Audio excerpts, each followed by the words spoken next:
This afternoon, we are very privileged to be joined by Dr. Leonard Andaya, who lectures on the subject of, as you can see on the slide here, the Orang Laut in the Negara Selat. Dr. Leonard is a professor of Southeast Asian history at the University of Hawaii in Manoa, Honolulu. He held a research fellowship at the Australian National University and has taught at the University of Malaya, Auckland University, and the National University of Singapore.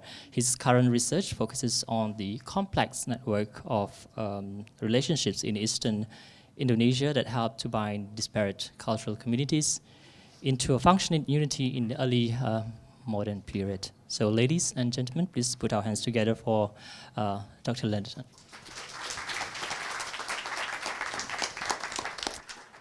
Thank you very much. It is really a pleasure to be here. My wife and I have been in Singapore quite a lot of times, so that we really have to justify every time we leave the University of Hawaii, because they're saying, who's paying you? So we really feel a bond with Singapore, and I've had a number of Singaporean students who've done their PhD with me, including Dr. Effendi in the back there, who teaches at the National University of Singapore. And then we have another student here, Dr. Madrano, who's now with Yale NUS. So we have students who are my former students teaching at NTU. And so we do have a very strong connection between Hawaii and Singapore. So what I'm doing really in Singapore, I'm here for about 8 days, participating in your various bicentennial celebrations. But one of the things that I wanted to raise, because I gave a talk at ISIS Yusuf Ishak Institute 2 years ago on the subject of the Orang Laut. And one of the things that I had mentioned was the fact that the Orang Laut have been written out of the history, not only of Singapore, but also of Malaysia.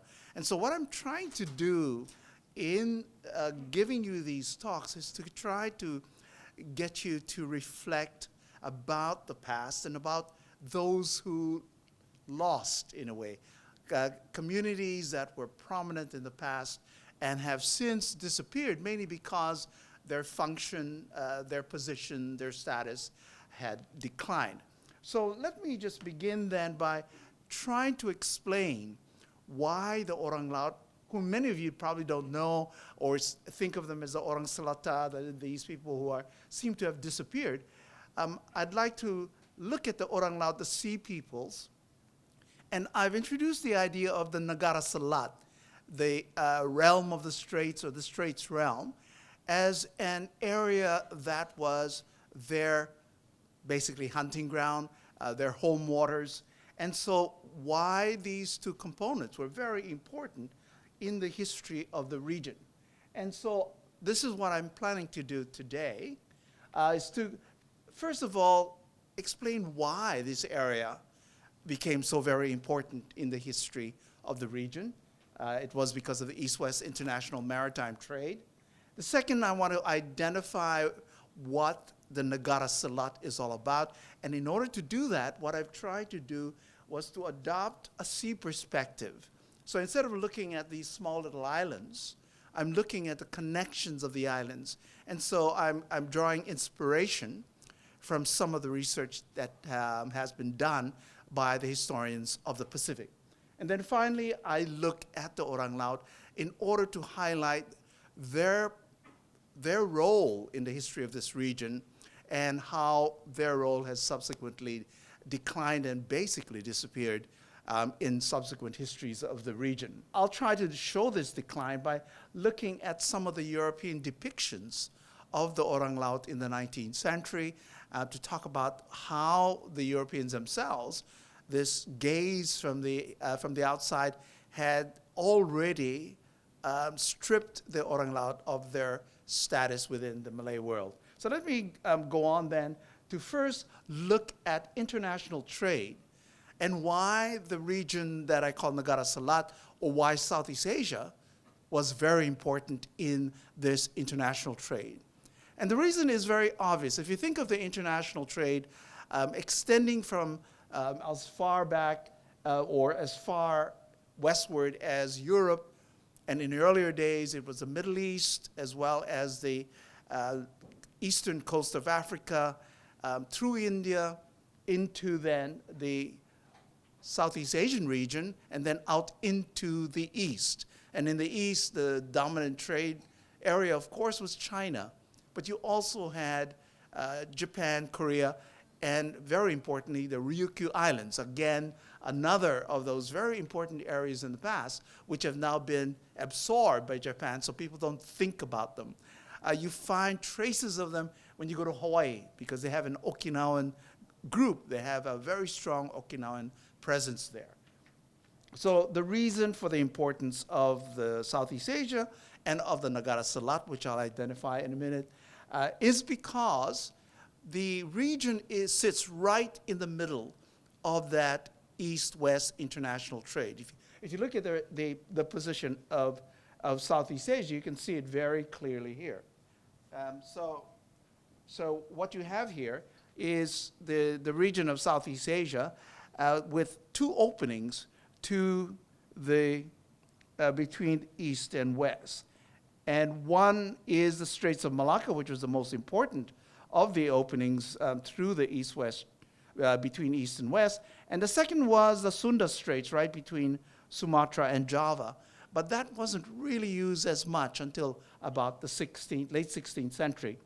And so every trader then, moving between east and west, had to go through Southeast Asia, particularly through the Straits of Malacca, right into the Realinga archipelago, into the South China Sea, and then backward in the same direction. So you can see how Southeast Asia then was extremely important, and why Southeast Asia always was involved in the developments in the outside world, mainly because they were able to learn from the trading ships that were moving through the region.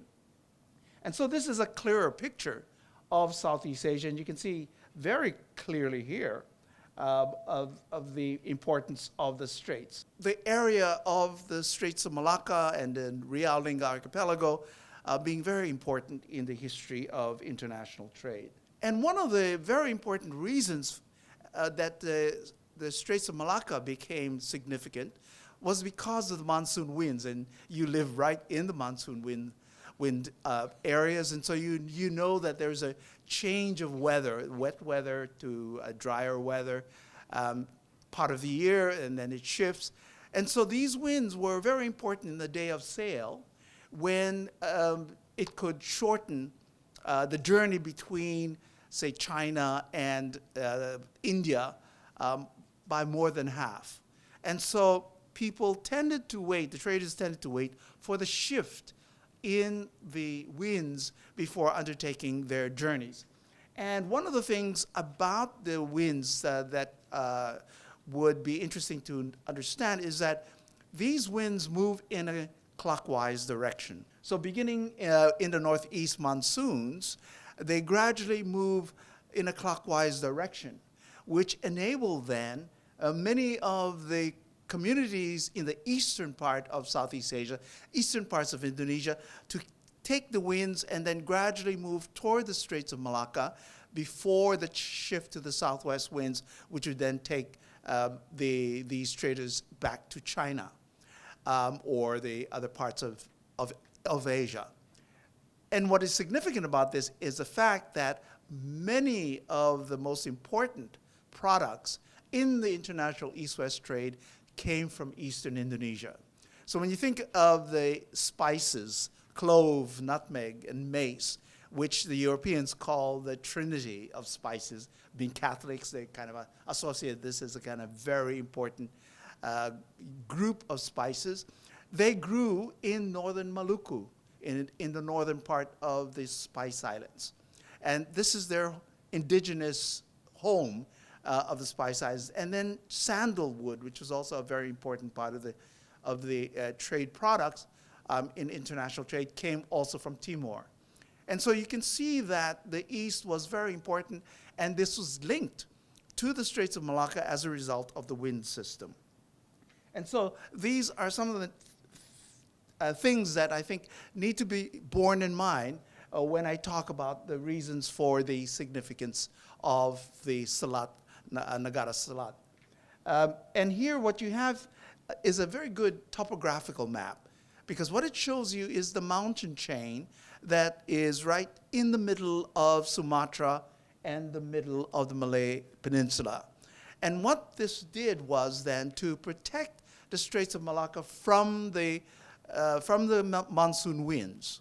And the monsoon winds were very strong, to the point where the north coast of the Malay Peninsula during the northeast monsoon is basically inaccessible. And so you can see that these winds could make it very difficult for the movement of ships, but they could harbor within the Straits of Malacca because they were protected from both monsoon winds by the high mountain chain along the spine of Sumatra and along the spine of the Malay Peninsula. And what you also have is a very important part of the Negara Selat, which was the islands to the south of Singapore and to the south. You had a large number of islands. They're not very visible here. But in addition to those islands there, you also had islands in the South China Sea, archipelagos in the lower part of the South China Sea, as well as in the area of southwest Borneo. So that these areas here were also areas of the Orang Laut. And so they were extremely important. And so if you look at a map, someone did a map of the areas where the Sea Peoples operated from, and you can see that there are 4 different, well, here they're mentioned in like 3 major groups, so that you had Orang Laut or Sea Peoples in the northern entrance of the Straits of Malacca, and these are the Moken, the Moklen, and the Urat Lawoi. And the Urat Lawoi is just a dialectic difference with the Orang Laut. And one of the things that I've discovered in doing studies of the Sea Peoples is that the Orang Laut actually did operate much further north, and then gradually they moved southward. And they were performing similar kind of functions for the Kedah area. And so the recent excavations in the Lembah Bujang, the Bujang Valley, have demonstrated the importance of that region and surmise that many of the connections between the Sea Peoples in the north with the Kedah area were very similar to the kinds of relationships that we find in the southern part of the southern part of the Straits area. And then, so they spoke a different dialect from the Orang Laut. So the Orang Laut are concentrated there in that orange section. And what they show you is many of the areas of East Coast Sumatra, as well as along the various archipelagos to the south of Singapore. And then the most extensive, the largest of the Sea Peoples is the Sambabajau. And so the Sambabajau extend from the southern Philippines through the northern part of Borneo into the eastern part of Indonesia.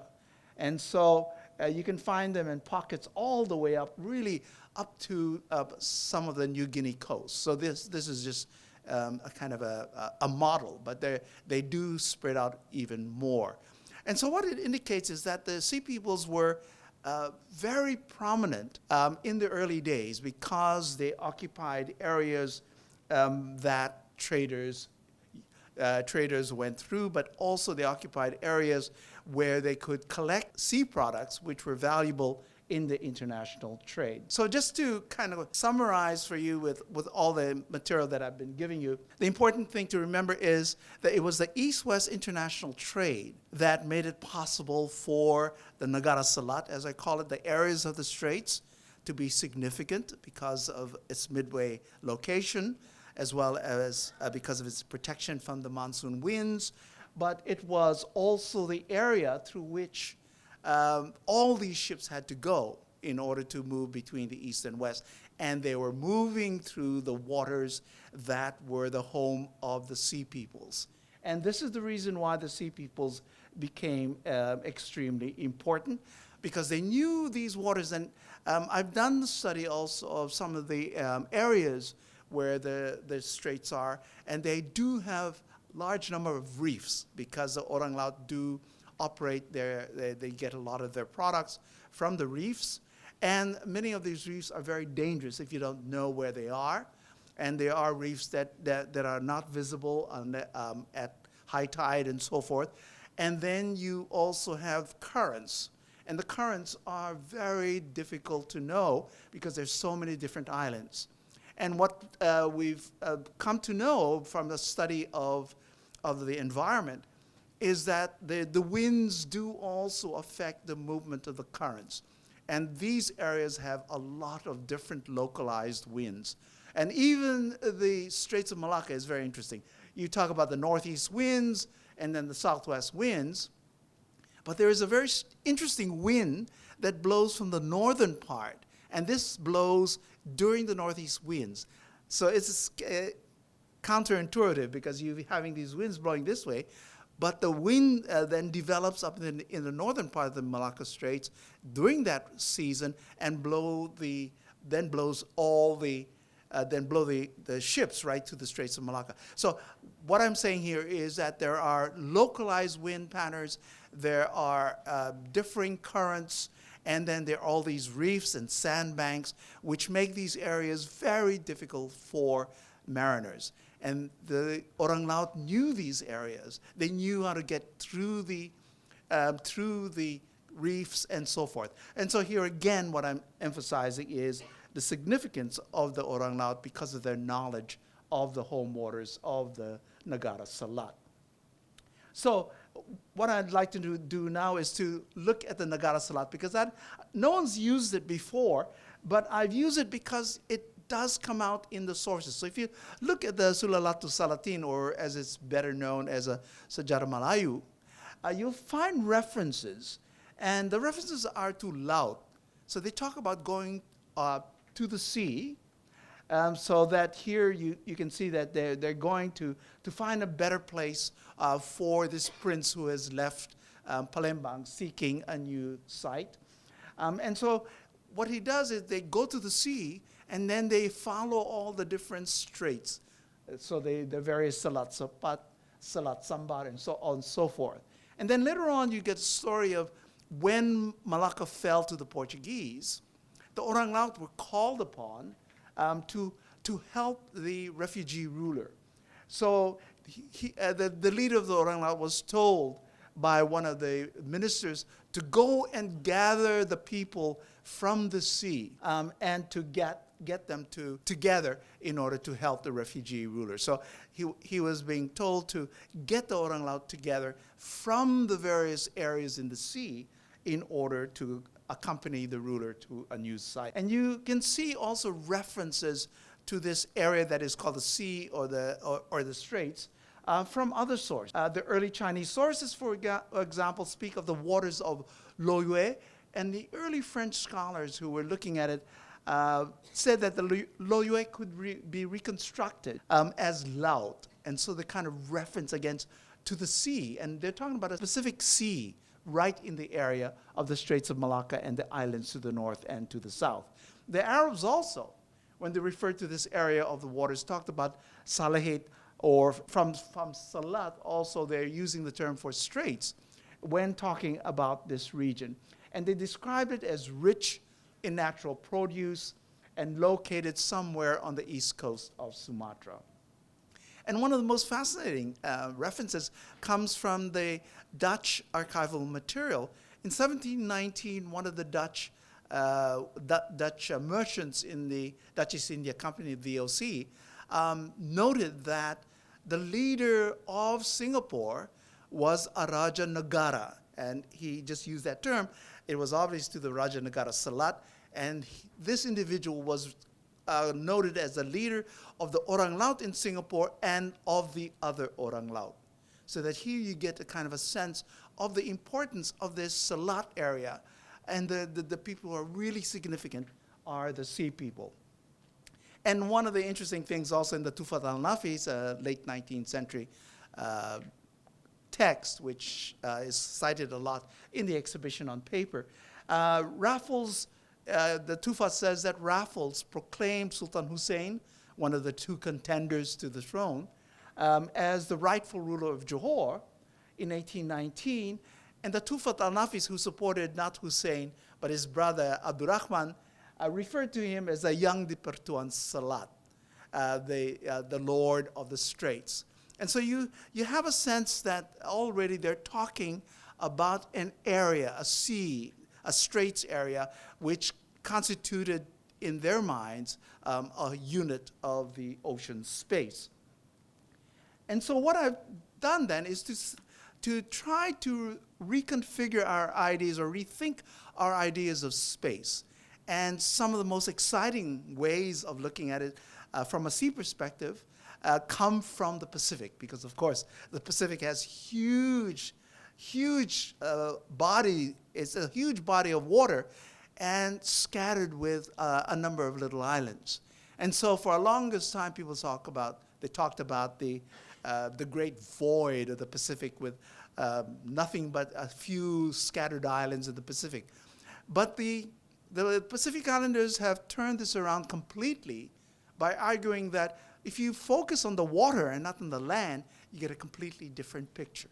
Because what the Pacific Islanders do is focus not only on the island, but also on the sea. There is a continuum of the land and the sea and the connections across the water to other islands, so that the sea is marked by a number of pathways or waterways which link a particular island with the resources as well as to other islands where their family reside. So this is the kind of thing where you have a new sense of the idea of space. So here is one from the area that I know a lot, which is in Hawaii. And here you have the conception of space, which is called the ahupua'a. So that the people in Hawaii, the native Hawaiians, know which ahupua'a they belong to. And this is determined by areas of the sea, areas of the island and the sea, so that the island itself might have a number of ahupua'a. And they look at the formation of ahupua'a from the mountain through the plains by river, out to the coast, then out into the water, and into the reefs. But that doesn't stop there. Once they move beyond the reefs, then they move into new connections with islands. So if you look at the seas as a connecting element, and you think of the sea as composed of a number of different groups like the ahupua'a, then you get a completely different configuration. And one of the most exciting, I think, is this concept of the Sea of Islands, which was promoted by one of the scholars in the Pacific, Epeli Hau'ofa. And what he was countering was the view that the Pacific Islands was just a whole big empty ocean with a few islands there. And instead, what he argued was what we have, this is just the Southeast Asia, and what we have is a sea of islands. And so what he was saying, that we have a really connected area. It's a big area of connectivities. And so if we base our ideas about the sea on the idea that the sea and the islands are connected, and the sea is a very important part of this connection, then the Negara Selat becomes important, because there are the connectivities right through the Straits of Malacca, northern and southern region, as well as into the southern islands, the southern archipelagos, Riau, Linga, the Natuna Islands, the South China Sea Islands, as well as those islands off the southwest Borneo area. So these are the Sea of Islands. They're connected. The linkages are very strong between the different Orang Laut groups. But they are Orang Laut, and they are separate. So here is then the region where much of the activity occurred. For example, once the ships started to move between the South China Sea into the Straits, or from the Straits into the South China Sea, they had to move right through these islands, the Negara Selat. And so this was a very important region. So moving then to the people themselves, I'll begin by just stating a very interesting development in the study of the Orang Laut. Some French scholars, French archaeologists, have argued very convincingly, I think, and I think their book, the collection of their findings, will be published by NUS Press. And one of the things they argue, very interestingly, is that both the Orang Laut and the Malays were actually the same people for a long time. And then there was a period when the Orang Laut broke away from the Malay people. And one of the reasons, they argue, is because the Orang Laut decided to take advantage of new economic opportunities which were arising in the area. And so if you think of the East-West trade beginning really before the Common Era and then really starting to take off in the first five decades of the Common Era, you can see when the Orang Laut started to emerge as a very important group in the region. And so all of a sudden you see distinctions between the Orang Laut and the Malays. And so what you find here is that the basic social unit is a very small community under their elders. It was like a small Malay village. But these were all individual. They weren't part of a large kingdom. So that they lived in their own houseboats, and they had areas where they also went during stormy seas when the weather wasn't good. They would moor their boats in the lee side of the islands to escape from the winds. But they all were separate units. However, and also the second point that I make here is that they, as a result of deciding to become Orang Laut, became very knowledgeable in the search of sea products, which were important objects or important commodities which were involved in the East-West trade. But also they, in the search for these sea products, such as the sea turtle, so the hawksbill turtle, for example, was hunted for the tortoiseshell. And it was a very important part of the trade with China.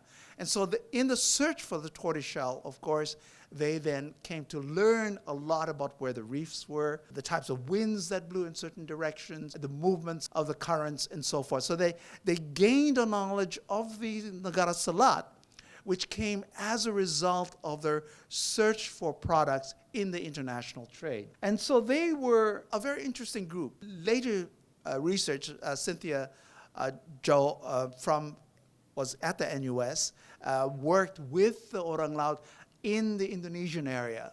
And one of the things she mentioned, this isn't in the historical sources, but this is more part of her anthropological research. What she found is that the Orang Laut were separate, but they did work together. So that if there was a school of fish, a huge amount of fish, going to the areas where this particular Orang Laut group operated from, they would allow others to come and fish in that region, with the understanding that if something else happened in these other people's part of the waters, they would also be invited to partake of the products or the sea fish or other products that went through those waters. So here then is an indication of the cooperation. And in the historical records, much more than in the present day, what you do find is the Orang Laut actually working together for major projects. So while people used to talk about their being in these small family boats, when they went out for a long period of time in search for sea turtles or for tripang, bêche de mer, sea cucumber, they went for long periods, several months. And so they joined together, and they would go out with fleets of 25 larger boats. And in the historical record as well, when they attacked ships, it wasn't just one or two small family boats. They were like 50 to 100 boats which would be participating in these attacks. So they were very much feared by the Chinese, early Chinese traders, and by others because they would take on these ships because they knew the waters. They knew how to maneuver through the waters in order to attack vulnerable ships. And so they were not a monolithic group, and this is something that we've got to also be aware of. It was like the Malays, large number of different Malay groups. It was the same with the Orang Laut. There was not one kingdom. And in fact, if you look at the historical sources, what you find is that Orang Laut served different rulers. So when there was a war in 1673 between Jambi and Johor, they both had Orang Laut troops. And so what you find here is that the Orang Laut themselves were looking for the best advantage for themselves. But when they needed to, if they had to protect themselves, or if they went out in order to gain the products for international trade, they worked together very closely. And you can see the differences in the Orang Laut themselves as a result of a 19th century account of the different types of tasks which were assigned or were assigned to these groups by the Sultan of Johor. And so you find that they have all different kinds of tasks which they were able to do very effectively for the Sultan of Johor. And there were certain groups that were considered to be better warriors than the others. And so during warfare, when they fought on the side of the Malay rulers, the best Orang Laut, the warrior Orang Laut communities tended to move to the front. And so the Orang Galang was one of the groups that was extremely valuable, among the strongest and the most feared of the Orang Laut. And I was just talking to one of my students, Ho Chi Tim, who is also Singaporean, and he's now working for the Malay Heritage Center. And he was saying people were wondering about terms like kalang, galang, galang. And I was saying that in Malay, the pepet, the sound, the g, lang, in many parts of the Orang Laut world, as well as East Coast Sumatra, it becomes an a, so it's galang instead of galang. So that it may be a possibility that some of the streets that are associated in the Kampong Glam area were named after the Galang community.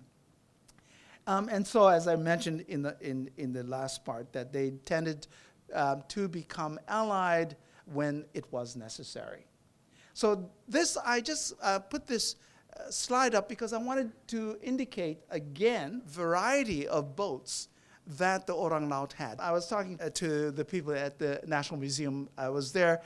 They have a wonderful exhibit, so this is good too, but I was just giving a plug for the National Museum. They have a wonderful exhibition there.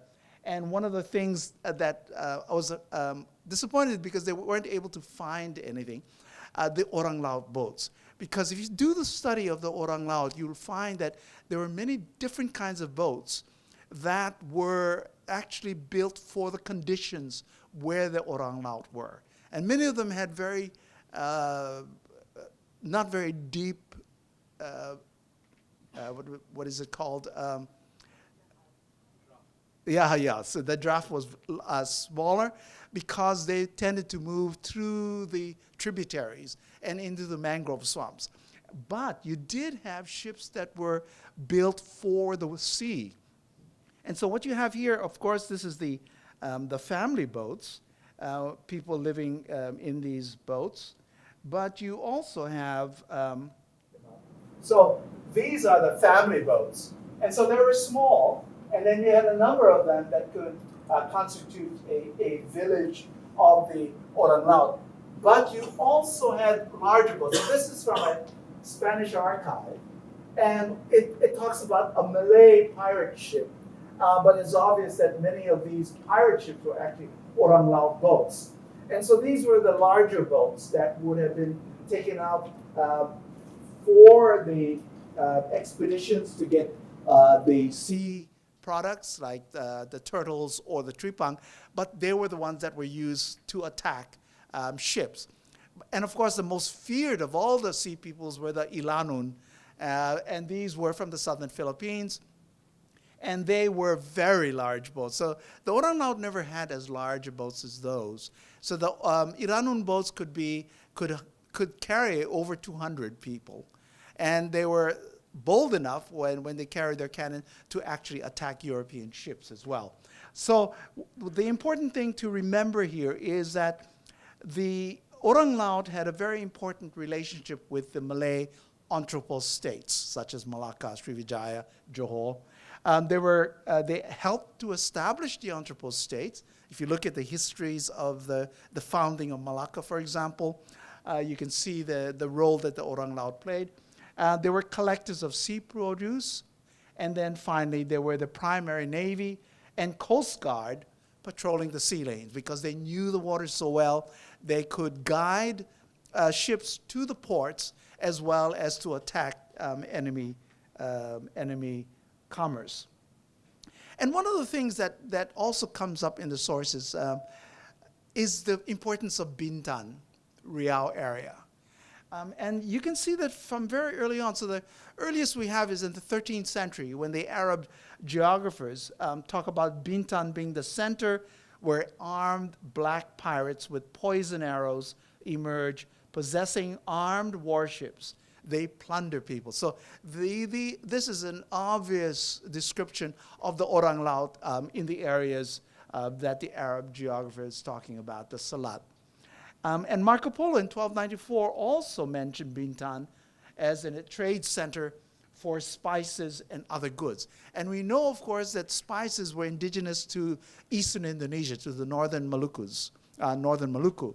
And so already there was a trade of spices into Bintan at least in the 13th century when Marco Polo commented on the presence of spices there. And also the Chinese sources mention an embassy, a trade mission that went to China from Bintan in 1323. So here again, the mention of Bintan. And when you go a little bit later, if you look at the Sulalatu Salatin, and here I'm using the Raffles 18 version, not the Leiden version of the Sejarah Melayu. And this text was written or was copied in 1612, though many of the events would have occurred in the 15th century in the heyday of the Kingdom of Malacca. And in the Sulalatu Salatin, there's a story of the Queen of Bintang. Of course, I think most of you know about that. Assisting the prince from Palembang, Sri Tribuana, in setting himself up in Temasek, which then became Singapore. And so this is a time when we kind of realize that Bintan was a very important part in the founding of Singapore, or in the early settlement of Singapore, perhaps from the kingdom of Srivijaya. And in the 19th century, for example, in Johor, the Orang Suku Bintan, the Orang Laut from Bintan were considered to be the most prestigious of the Orang Laut group. So that you have traces then of Bintan being a very important part of the Orang Laut Negara Selat. And so here you can, again, I put this down simply to be able to focus on that region. And so what I'm doing now is to look at the sources that we have, very limited sources that we have, and what they say about the role of the Orang Laut. So when I talk about entrepot states, I'm talking about states that have risen and have become very important in the history of the region. And one of the earliest is Srivijaya. But I'd mentioned that the Orang Laut may have emerged even earlier.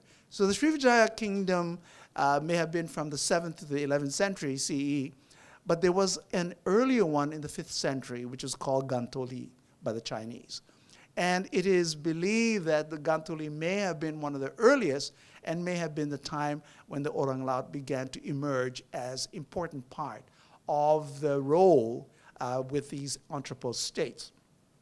And so what they did in Srivijaya was to bring the ships to port. And the reason is that Srivijaya, or the capital of Srivijaya, was inland. So it began first in the Musi River. It was upriver in the Musi River, about 50 kilometers upriver. And then in the 11th century, it moved to Jambi, to the north, and it was still a distance away from the coast on the Batanghari River. But what is interesting is the mention that the Orang Laut placed their villages right at the crucial part of the opening into the rivers. So in the Musi River, you had a village called Sungsang, which was the Orang Laut village. And this then protected the river from any kind of assault from the sea. And it was important for the safety of the Palembang capital. Or Palembang as the capital of Srivijaya. Similarly, when they moved the capital into Jambi as a result of the Chola raids, when they destroyed Palembang, when they moved northward into Jambi, the Orang Laut set themselves up at a place where there is a tributary that divides the river. So you can go through the estuary, the Kuala, but when you get through, you still don't know which of the tributaries to take to get up to the rivers. And they were settled right there, so they could help guide the ships up into the river or prevent any attacks. And so the Orang Laut were fulfilling this role as the guardians of the Straits, as the patrols for the trade of the importance of the Srivijaya in this period.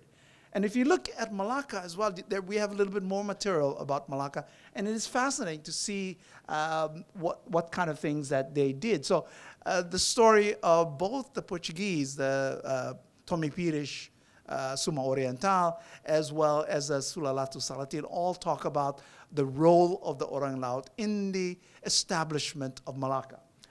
So they were there at the beginning, and according to a Portuguese source, the Orang Laut leaders were still very important in 1509, 2 years before the fall of Malacca. They were still part of the Bandahara and the Laksamana group. And so what you see is the recognition by Malacca of the importance of the Orang Laut, because they continue to reward them with very important positions in the kingdom. And they did the same thing as in Srivijaya, patrolling the trade lanes. And this is a very interesting thing, and it comes from the Portuguese about their role in the defense of the kingdom of Malacca. And so it was saying that they carry these blowpipes with their small arrows of black poisonous plants, which as they touch blood, they kill, as they often did to our Portuguese in the destruction of Malacca. So they were there in the thick of the battle against the Portuguese. And one of the things the Portuguese feared a lot was the poisonous darts, because they believed that the darts were so poisonous that if they were hit by the dart, they would die. And many of them did. But I have someone that wrote to me about the poison that they used, the upas, the poison from the ipo tree. And he says it's very difficult to get a lethal dose, mainly because you got to have a certain temperature and a certain mix and so forth and so on. But it was good enough that people feared it, that once they got hit, they felt that they're going to die, and they did die. So that was very effective. And after the Malacca fell, then the Orang Laut was then, as I mentioned earlier, called to help the refugee prince. And so they were doing all of these things still in the Malacca kingdom, the successor to the Srivijaya kingdom. And of course, I know a lot more about Johor. I did my dissertation on Johor, where in looking through the Dutch archival material from the Dutch East India Company in the 17th and 18th century, I found enormous amounts of material of the role of the Orang Laut in the history of Johor. And so here I'm just mentioning a few. They did again patrol. But one of the interesting things, and this came up very much in the discussions between Malaysia and Singapore about who owns Pedro Branca.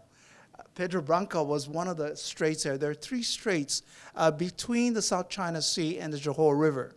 And those were actually patrolled by the Orang Laut.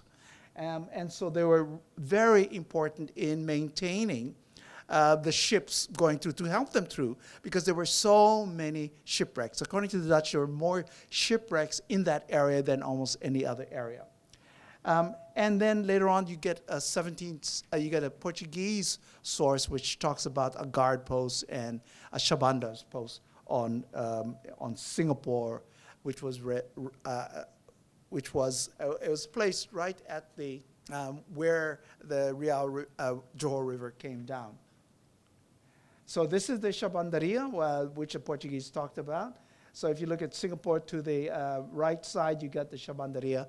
So the Portuguese call the Shabandaria a post for the Shabanda, and we know that Shabandas were in charge of international trade. So it could have been a customs port where people reported there before moving up. And then I just wanted to talk very briefly about the decline, so that if you look at these early historical material, you realize how important the Orang Laut was in the history of the Negara Selat, in the history of the Malay kingdoms in this period. But after 1699, after the death, the regicide of Sultan Mahmud, Mangkat di Julang, was being carried to the market and he was killed. Then it opened the doors to outsiders. So you then had the Minangkabau and the Bugis entering in. And then you get then the Bugis becoming the really important guardians of the Straits. And they also, according to the records, attacked the Orang Laut. And so that they were pushing the Orang Laut away from the kinds of roles that they had played earlier. So this was already starting in the 18th century and became even more prominent in the 19th. As for in the 19th century, when you have a change in the economy with new plantation and mining economy, and you also get the decline in the Straits produce, the Orang Laut no longer are as valuable or as important to the Malay groups, and so they start losing status.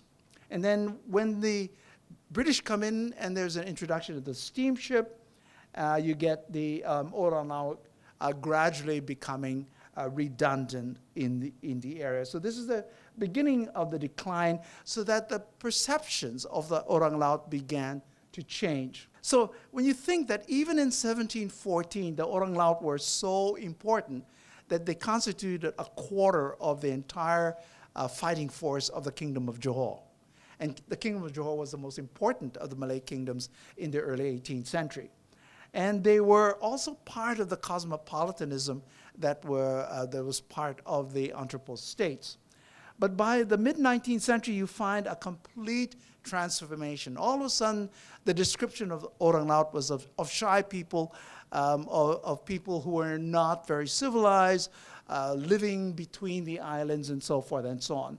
And this is the way that they started to perceive the Orang Laut. You can tell the Orang Laut because you can look at their dress or undress and realize that they are not very civilized, that they are mobile, they don't have a steady place. And the idea of sedentarism, staying in one place, was a sign of modernity, of progress. You till the land, you don't till the sea. And so the sedentarism versus mobility was another way in which the position of the Orang Laut was undercut. And also, all of a sudden, because of the change in the economy of the region, it was the landed plantations and the mines that were important, not the Straits produce that were being gathered by the Orang Laut. And so this is one of the problems that we have today, that as the position of the Orang Laut have shifted, people have completely forgotten about them. But it was not only others looking at the Orang Laut, but the Orang Laut themselves, realizing that the economic opportunities were no longer there. What you have is a reversion, many of them now becoming Malay. And so if you look at what the French were saying about the Orang Laut deciding to become Orang Laut because of the economic opportunities, once the economic opportunities were gone, they shifted back. And so you find that the Orang Laut have disappeared. And if you do find small pockets of Orang Laut, they've also been absorbed in Malaysia into Orang Asli, so that even their identity has been removed. And so one of the things that I'm saying here, I guess I have a message here, is that, when you celebrate, or commemorate probably is a better word, if you commemorate the 200 years of Singapore, and hopefully when the Malaysians do the same for them, for their history, that you don't forget to kind of put back the importance of the Orang Laut in the history of the region. And this is the kind of plea that you find in many other areas in Southeast Asia. For example, the Chams, who are very closely related to the Malays and Indonesians, their history has been also forgotten, marginalized by the Vietnamese, so that you rarely know very much about the Chams, who they are or whatever. When you look at mainland Southeast Asia, in Burma or Thailand, the Mons, who were a very prominent community in these areas, were overwhelmed and absorbed by the Burmese and then by the Thais, so that you don't know very much about the Mons anymore. But you shouldn't, just because of that, ignore the role that they played in the past. And so if I have to leave you with anything, this is the plea that I'd like to give you. And if you can, for example, when you commemorate something, one of the things you should also remember is that Orang Laut were not, they weren't people who wrote things down. They had oral traditions, they had technology. And so you could commemorate those as well, their technological skills, their knowledge of the oceans, to their boats and so forth and so on. So I'll just stop there and just open it up to any questions that you might have. Thank you very much, Dr. Andaya. All right, as Doctor said, do you have any questions or comments? Could I just kind of say that I Sure. thought it wasn't there. So one of the things I was talking about, dress and undress. In the 19th century, now you start to have a lot of the Orang Laut or Selatars here dressed like that, or they're depicted without their clothes. And this is one of the kind of ideas of civilization. The more civilized you are, the more you put on. The less civilized you are, you have less on. And so on the right, you have the Malays of the Selat. And again, it's being used, the word for Selat. But the Malays themselves, this is probably their dress clothes. In the heat of the day, they probably wouldn't look too much different from the Malays in these early period. So what I'm just saying is that the gaze as well of the Orang Laut had been transformed as a result of their decline in status. So I'll end there forever. Okay, Thank you very much. Okay, I think we have only about 5 minutes, so we will allow for maybe a couple of questions from the floor. This knowledge of the sea, is there any evidence as to how they know so much? Is it from looking at stars? Is it smelling? How did they know all this? That is something that we don't really know. We only know that they did have knowledge of the seas by the kind of boats they built. So one can assume that they did what a lot of the Pacific Islanders did, which was to learn about the movement of the waters, what's in the clouds, for example, the light on the clouds, the way that the currents move so that you can feel it. In some of the Micronesian areas, they lie down on the boat so that they can feel the waves. And then you have one of those few places that you do have a very close discussion of the navigational skills is the bogies. There was an anthropologist who did a study of the bogies, and there you can see a very, very detailed knowledge of the sea and how to navigate the sea. So the anthropologist who wrote about the bogies was a sailor himself. And so he said they had all the instruments of sailing the way that a Westerner would have, but at a certain time they wouldn't use them because they said they're useless here because of this and this and this, so that they had learned through experience how you had to adapt to the different conditions that are there. And so this is the kind of thing that we assume the Orang Laut must have had because of the kind of ships that they built and because of their success on the water. All right, thank you. On that note, let's put our hands together for Dr. Leonard Andaya.